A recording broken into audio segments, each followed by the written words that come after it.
শরীরে পা লাগলে হাত দিয়ে সালাম করা কিংবা চুমু খাওয়ার বিধান কি?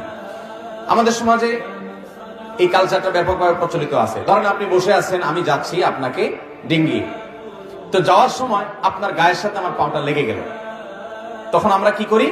হাত দিয়ে টাচ করে বলি সরি, ঠিক না? ঠিক। বা অনেক সময় হাত দিয়ে অনেকে মুখে চুমু খায়। এই কাজটা জায়েজ আছে কিনা? এটার উত্তর হলো, প্রথমত আমাদের সবাইকে জানতে হবে যে কোনো মানুষকে অপমান করা জায়েজ না জায়েজ? কোন মানুষকে অসম্মান করা ইসলামে জায়েজ আছে না জায়েজ? নবী করিম সাল্লাল্লাহু আলাইহি ওয়াসাল্লাম বিদায় হজের ভাষণে বলেছেন, তোমাদের প্রত্যেকের ইজ্জত সম্মানকে হারাম করা হয়েছে, অর্থাৎ এটা নষ্ট করতে পারে না কেউ। হারাম মানে সম্মানিত করা হয়েছে, এটাকে কেউ নষ্ট করার অধিকার। এখন পৃথিবীতে কারোর প্রতি সম্মান প্রদর্শন বা অসম্মান প্রদর্শনের জন্য যে আপনার মানুষের কালচার, মানুষের যে অভ্যাস, মানুষের যে আপনার কি বলে আদত এবং রীতিনীতি, এটা এক একটাতে এক এক রকম। যেমন ধরুন আরাবিয়ানদের মধ্যে, এখনো আপনি সৌদি আরবে যান, মিশরে যান, কাতারে যান, আরাবিয়ানদের মধ্যে একটা কালচার আছে যে কেউ হয়তো ঘুমায় আছে, মনে করেন শুয়ে আছে, তাকে ডাকবে, বা বসে আছে তাকে ডাকবে। তো আমরা যেরকম হাত দিয়ে ডাকি ভাই, তারা কিন্তু অনেকে পাও দিয়ে ডাকে। এটাকে তারা দোষের কিছু মনে করে না, এটা তাদের কালচার, যে তাদের এখানে পাও লাগলে তারা এটাকে অপমান মনে।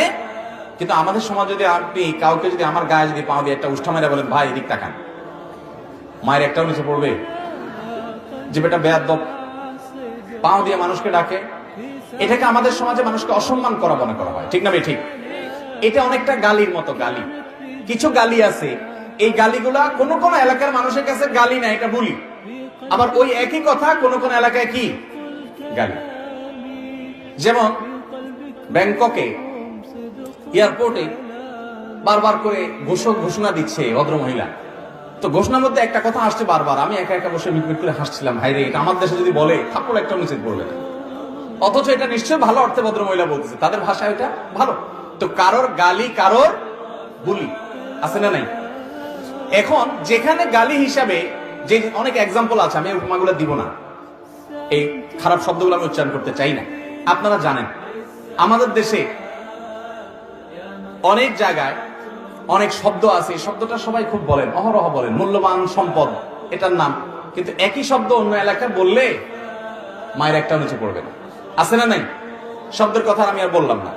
তো এখন যেখানে যেটা গালি, ওখানে যদি আপনি ওইটা উচ্চারণ করেন, তাহলে সেক্ষেত্রে আপনি যতই বলেন না আমার উদ্দেশ্যটা ছিল না, আপনার মায়ের একটাও নিচে পড়বে না, কারণ ওখানে ওইটা গালি হিসেবেই ব্যবহৃত হয়। ঠিক একই ভাবে আমাদের সমাজে পাও লাগলে এটাকে যদি মানুষ অপমান মনে করে, এজন্য কারোর